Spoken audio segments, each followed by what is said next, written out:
நம் எல்லோருடைய வாழ்க்கையில நாம பொதுவா ஒரு விஷயம் கண்டிப்பா பண்றோங்க. அது என்னன்னு தெரியுங்களா? நம்மளுடைய லைஃப மற்றவங்களோட லைஃபோட கம்பேர் பண்ணி பார்ப்போம், அதாவது ஒப்பிட்டு பார்ப்போம். அப்படி பார்க்கும்போது தேவையில்லாம நம்ம மனசுல குழப்பங்கள் ஏற்படும். ஆண்டவன் அவங்களுக்கு மட்டும் எல்லாமே கொடுத்து வச்சிருக்கான், காரு பங்களா எல்லாமே கொடுத்துருக்கான். ஆனா என்ன மட்டும் ஏன்னு தெரியல இப்படியே வச்சிருக்கான். நான் அவங்கள விட நல்ல ஒரு இன்டெலிஜென்ட்டா ஒரு எக்ஸ்பீரியன்ஸ் ஹோல்டரா இருந்தும் என்னால வாழ்க்கையில முன்னேறவே முடியல. ஏன்னு எனக்கே தெரியல. வாழ்க்கையே வெறுத்து போச்சு. ஒருவேளை அடுத்த ஜென்மத்துல நாம் பிறந்தா ஒரு வசதியான குடும்பத்துல பிறக்கணும், தப்பி தவறி ஒரு ஏழ்மையான குடும்பத்துல பிறந்துடவே கூடாது. இப்படி நினைச்சிட்டாங்க.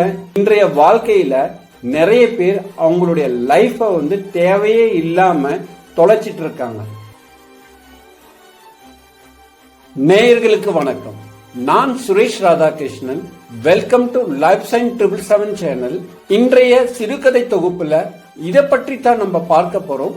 வாங்க வீடியோக்குள்ள போகலாம். ஒரு நாள் காகம் ஒன்று மரத்தின் கிளையில் அமர்ந்து கொண்டு வாழ்க்கையே வெறுத்து சோகமாக அழுது கொண்டிருந்தது. அப்பொழுது காகத்தினுடைய கண்ணீர் துளிகள் ஆழ்ந்த தியானத்தில் இருந்த புத்த துறவியாரின் கன்னத்தில் விழுந்தது. இதனால் புத்த துறவி தியானத்தில் இருந்து விழித்து ஆச்சரியமாக மரத்தின் மேலே அன்னார்ந்து பார்த்தார். அங்கு ஒரு காகம் சோகத்தின் உருவமாக மரக்கிளையில் அமர்ந்து கொண்டு அழுவதை மிகவும் இரக்கமாக பார்த்தார். அவர் அமைதியுடன் காகத்தை பார்த்து, நண்பரே, ஏன் அழுகிறீர்கள் என்று கேட்டார். அந்த காகம் மிகவும் சோகமாக கூறியது, துறவியாரே, என்னை யாரும் விரும்பவில்லை. என்னை பார்த்தாலே எல்லோரும் வெறுப்பாக பார்க்கிறார்கள். அதற்கு காரணம் நான் மிகவும் கருப்பாக இருக்கிறேன். நான் அழகாக இல்லை. அதனால் தான் என்னை வெறுத்து ஒதுக்குகிறார்கள் இந்த உலகத்தில். இதனால் எனக்கு யாரும் உணவு கூட தராமல் விரட்டுகிறார்கள். எனக்கு இதே நரக கதிதான் தினமும். இந்த துன்பத்தை அனுபவிப்பதை விட சாவதே மேல் என்று காகம் அந்த துறவியாரிடம் மனமுடைந்து கூறியது. காக்கையின் வார்த்தைகளை கேட்ட அந்த புத்த துறவியின் இதயம் கனத்தது. அவர் காகத்தின் மீது மிகவும் இரக்கப்பட்டு காகத்திடம் ஆறுதல் கூற தொடங்கினார். நண்பரே, வாழ்க்கையில் துன்பம் வரும் போகும். வாழ்க்கையின் எந்த ஒரு சூழ்நிலையிலும் நாம் மகிழ்ச்சியாக இருக்க கற்றுக்கொள்ள வேண்டும். ஏனென்றால் வாழ்க்கை என்பது ஒரு பயணம். நாம் மேற்கொள்ளும் பயணத்தில் மேடுகள் அல்லது பள்ளம் வரும் போகும். அதே போலதான் நம் வாழ்க்கையில் துன்பங்கள் வரும் போகும். வாழ்க்கையில் துன்பம் என்ற ஒரு நிகழ்வு நகர்ந்தால் அதே நேரத்தில் சந்தோஷம் என்ற தருணம் வருவது உறுதி. அதற்காக நீங்க பொறுத்து காத்திருங்கள் என்றார் அந்த புத்த துறவி காகத்திடம். ஆனால் அந்த துறவி சொல்வது புரியாமல் மேலும் அழுது கொண்டே இருந்தது அந்த காகம். அந்த துறவி காகத்தை தேற்ற துவங்கினார். சரி நண்பா, கவலைப்படாதே, என் மந்திரத்தால் உன்னை மாற்ற முடியும். நீ என்னவாக ஆசைப்படுகிறாய் சொல் என்று கேட்டார்.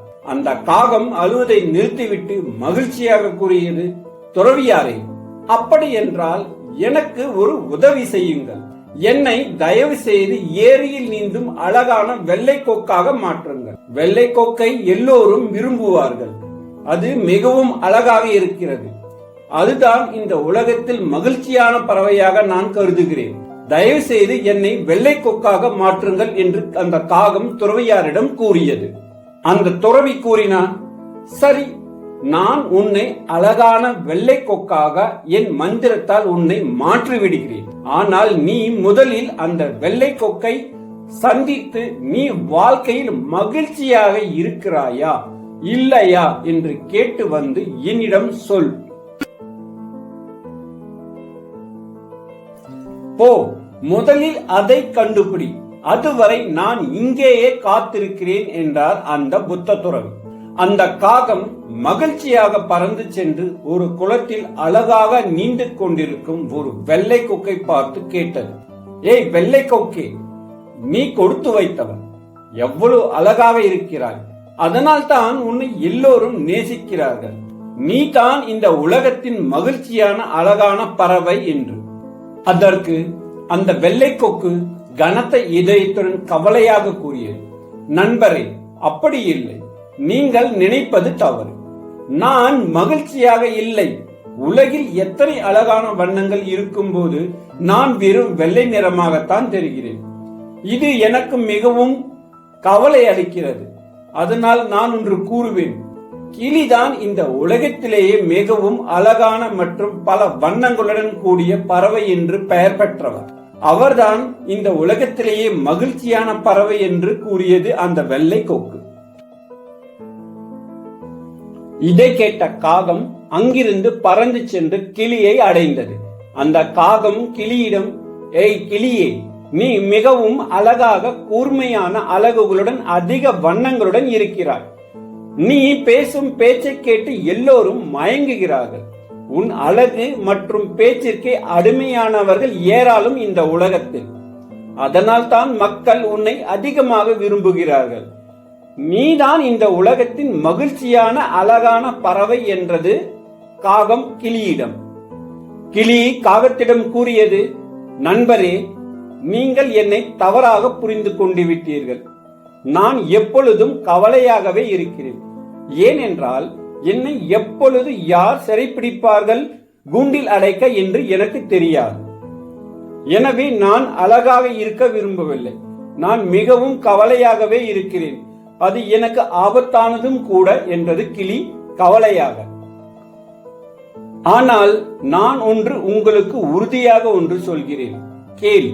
மயில்தான் இந்த உலகத்தின் அழகான மற்றும் மகிழ்ச்சியான பறவை என்றது கிளி சோகமாக.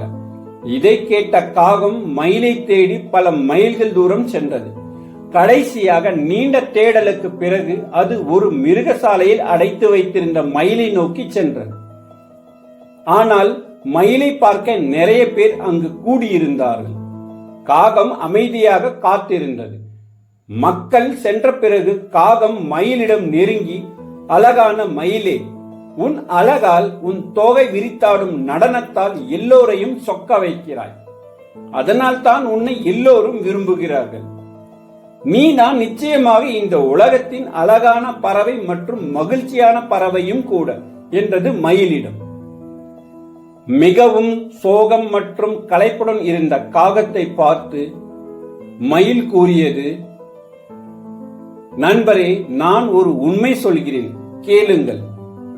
நான் இந்த கூண்டில் ஒரு கைதியை போல் அடைக்கப்பட்டிருக்கிறேன் தெரியுமா?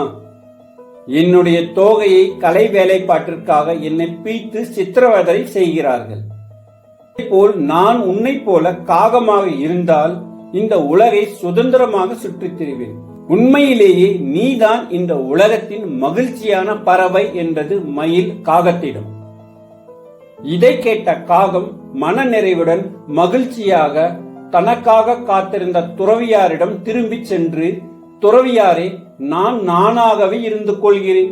நான் கிளியாகவோ மயிலாகவோ மாற விரும்பவில்லை என்று அந்த துறவியாரிடம் கூறியது. இதை கேட்ட அந்த துறவி மெல்ல சிரித்தார். அவர் சிரிப்பில் ஏகப்பட்ட அர்த்தங்கள் நிரம்பியிருந்தது.